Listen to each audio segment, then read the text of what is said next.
Hey, welcome back. Thanks for stopping in. This is one of my new cooking shows. It's called Tommy's Kitchen Quickie. Yesterday was the debut of my brand new cooking show, The Neighborhood Kitchen. I've been getting huge amounts of praise, and people seem to really enjoyed it. So I'd like to thank everybody for checking it out and for spending Father's Day with me. So what we're going to do is we're going to try and do one or two of those full-length cooking shows a month. And in the meantime, I'm going to pepper it in with a couple of these little quick kitchen quickie deals. And I'm also developing a new show called Eating the Neighborhood, where I'll be on location and cooking in other people's homes and restaurants and things like that. And more details on that to come. That's later on down the line. We don't want to put the cart before the horse. So tonight's Kitchen Quickie, I'm going to show you guys how to do skirt steak. Okay? So skirt steak, just so you know, is it used to be an inexpensive cut of meat. Now it's a preferred cut. There's only two skirts on a cow. It's the lower end of the rib cage. So like underneath. Okay, not to be confused with flank steak, which is the top part. Okay, both equally flavorful. Skirt steak is a little bit more leaner. Actually, I shouldn't say that. The flank steak is a little leaner. The skirt steak has a little bit more fat to it, so it's a little bit more flavorful. So out of the two cuts, the skirt is actually my favorite. I like skirts, I gotta tell you. Not for me to wear. Just, you know what I'm saying. So, skirt steak, however, needs a little love. It's not like a ribeye or a strip steak where you can just throw it on a grill. You gotta marinate. Before we grill our skirt steak, you gotta marinate it first. See, some steaks you just can throw right on the grill, like a ribeye, strip steak, things like that. They don't need a lot. They have a lot of marbling, a lot of fat. They're gonna get real tender. Things like skirt steak need a little bit of love. Now, this is, like I said before, this is one of my favorite cuts of meat. And if this is marinated correctly, let me tell you something. It's going to be lights out. Now, why do people marinate? Well, most of the time they don't really know. They just throw things together and they don't really have any rhyme or reason as to why they're doing it. The purpose of a marinade is to A, tenderize, and B, infuse flavor. Okay. Skirt steak. This is a lot of diaphragm. There's a lot of muscle to this, so it's a lot of connective tissue. You got to break it down a little bit, make it a little bit more tender, and infuse a little bit of flavor. And this has a nice, rich, meaty taste. So, a skirt steak. It's actually they're not too cheap. As you can see, it's a nice, long, thin piece of meat. It's actually the lower half of the ribs. Okay. So, first off, with a marinade, you need two major components. You need an acid, and you need flavor. So, today, for our acid, we're going to use one of my favorite marinating tools, Coca-Cola. You guys are going to get to see one of my famous Coca-Cola marinades. I marinate London broil in this, any kind of steak. So first you start with a little, zip top bag, a little Ziploc bag here. We grab our steak, okay? We add that in there, all right? That's nice, okay? Now we're going to add our seasonings. So, real simple. I have a myriad here of... actually, I should say a triad, right? $20 words. Onion powder, garlic powder, and a little Emerald's essence. That's this stuff right here. I use this stuff on a lot of shit. You could put this on the bumper of a truck and it would taste good. So real simple. That's all we're going to need. About a teaspoon of each. I eyeballed it, but if you want to measure, knock yourself out. Now, our Coca-Cola. Okay? So now for the Coca-Cola. This stuff is your acid. This is going to tenderize the meat. Shit. If you ever pull this on the hood of a car, it'll strip the paint off of a friggin' car. So if it'll strip the paint off of a car, my brain said to me one day, hey Tommy, this shit'll probably, tenderize the steak nice. And it's been a happy coexistence ever since. So we put about a bottle of Coke, all right? So now we're gonna add a couple, 2-3 things. Now you notice I didn't add any salt and pepper. There's a reason for that. For salt, I'm gonna use a little soy sauce, okay? Don't go nuts with this stuff because it's powerful, all right? And this is the all natural kind, not that imitation shit. So a couple little 2-3 shots like that, no big deal, all right? Then we're going to add a little Liam Perrin's, what's that here sauce, all right? A couple 2-3 shots of that, nice, all right? Look at that, beautiful. That's how we do it in the neighborhood. And then this stuff is like kicked up ketchup. This is like ketchup on steroids. Heinz chili sauce, not spicy. It's just got a little something extra in there. So I'm going to add a little bit of that. Okay, so we got all our chili sauce and Worcestershire and soy sauce. Now I'm gonna close the bag up nice. Okay, just you want to squeeze some of the air out because the soda's gonna throw off a lot of gas. So just be careful here. Okay, you don't want it to squirt all over yourself like a fucking high school science project. And now just give it a little massage. Again, you gotta You gotta play with your food a little bit. You know, this is culinary foreplay. You know what I mean? So you want to make sure that's nice and rubbed down good. Another reason I didn't add salt and pepper to this is because before I throw this on the grill, I'm gonna hit it with a little salt and pepper to wake it up. Right? So there you go.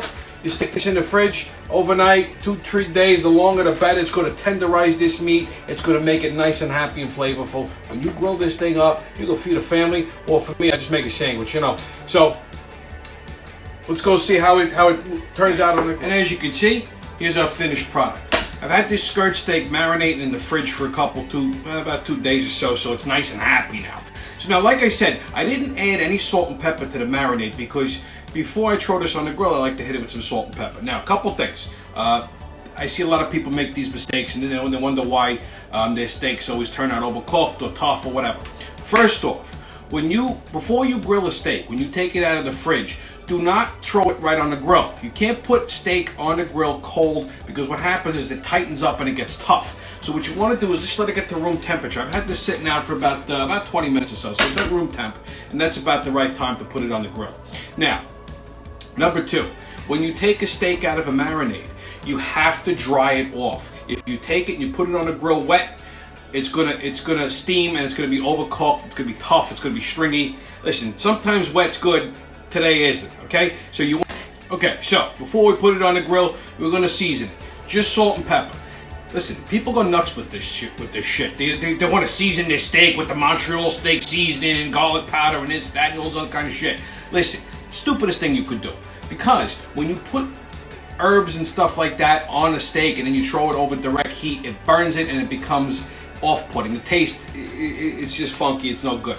Salt and pepper is all you need on a steak. The steak still should taste like steak, even though we've had it marinated. Okay? You want to compliment. So I'm using a little kosher salt here. What? He's going kosher now. What's he doing? Okay, you could use sea salt if you like to. Just not that iodized shit. Okay, that's no good. Okay, so just, don't be too stingy. A little salt, a little fresh cracked black pepper. Okay, I don't like that pre-ground pepper shit. Okay, it's got no punch to it. You want. Okay, then flip your steak. Do the other side. Okay, nobody likes one-sided tasting foods. Again, a little kosher salt. Okay. All right, and again some fresh cracked black pepper. Like I said, it's got plenty of punch. The stuff in the pre-ground stuff doesn't taste like anything. It tastes like dust. Okay? Alright. There you go. Now she's ready for the grill. So, let's go outside and see how we're doing out there. Okay, so I got the grill preheated to about 550 degrees. When it comes to steak, you want to do it hot and fast. Okay? It's the opposite of yesterday when we did low and slow. This is grilling. Okay? So, I'm going to also give you another Tommy pro tip when we put the steak on the grill. Never close the lid. Biggest mistake people make when they're grilling. When you close the lid, what you're doing is you're trapping all the heat in there, and you can actually end up baking the steak, and it's going to come out overdone and dry and just a mess. So don't do that. So here we go. Now, when it comes to grilling a steak, timing is everything. I like my meat slow moving, so this steak is going to take a total of about 5 minutes to cook. Right? 3 minutes on one side, 2 minutes on the other. Look at that girl. Alright, so we're going to have a timer. Start my timer 3 minutes on one side, then I'm going to flip it and do it. Okay, so 3 minutes is up. We flipped our steak. Okay, let's give it a little look here so you can get a little peek. Look at that. Huh? Beauty. Alright, so it's going to cook another 2 minutes on this side, and we're going to pull it off, and then we're going to let it rest. Okay, the worst thing when you take a steak or any kind of piece of meat off the fire, you want to let it rest for a couple, 2-3 minutes, about 5 minutes. Let all the juices redistribute, because if you start cutting it into it, what's going to happen is all the juices are going to run out, and you're going to have a dry steak. So we did all that prep work for dry meat. Oh, I like a dry piece of meat. So in 2 minutes, we pull this off, we'll plate it up. Okay, so our steak's nice and rested, just came off the grill. I mean, look at that. Tell me that does not look friggin' sexy. Man, you could smell this. That Coca-Cola marinade is something else. So now what we're going to do is just carve it up nice. We're going to slice it thin on a bias. All right, and then we're gonna plate it up. I got a little tomato mozzarella salad, and I made a little steak sauce too. Okay, so let's get a fork.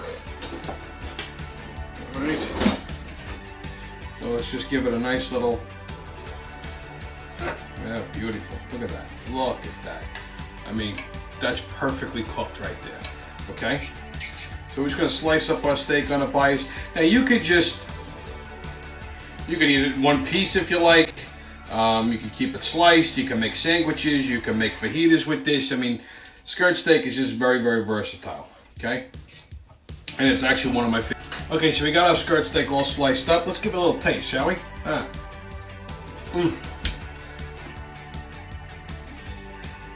Holy shit! I feel the angels playing with my beard. That is delicious. I took the leftover marinade and I made a steak sauce out of it. Why waste it? It's good shit, right? So what I did was I put it in a little sauce pot. Okay, I added a little salt and pepper to it. I added a little dehydrated onion. I let it come to a boil. Then drop the heat about low. Let it simmer about 15-20 minutes, or reduced by a third. Then I added a slurry of quarter cup of water. 2 tablespoons of cornstarch. You mix that cold. You add it to the sauce. You let it come to a boil and you shut it off. And look how nice and beautiful that is. And right at the last minute, I did my little restaurant trick. I added a pat of butter and I made it nice and shiny, still warm. Okay.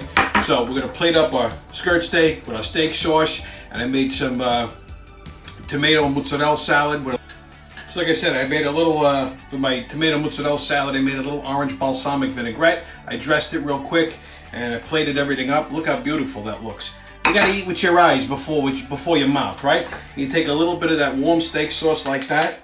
Okay, and we're gonna go a little bit right over the top of it like this, like this. Look at it. Oh yeah, baby. Could you imagine having this warm, unctuous steak sauce drizzled all over you? I'm getting myself excited. I'm gonna have to take a cold shower soon. All right. So there we go. Not too much, just a little bit. All right, and to finish everything off, you need a cold one, right?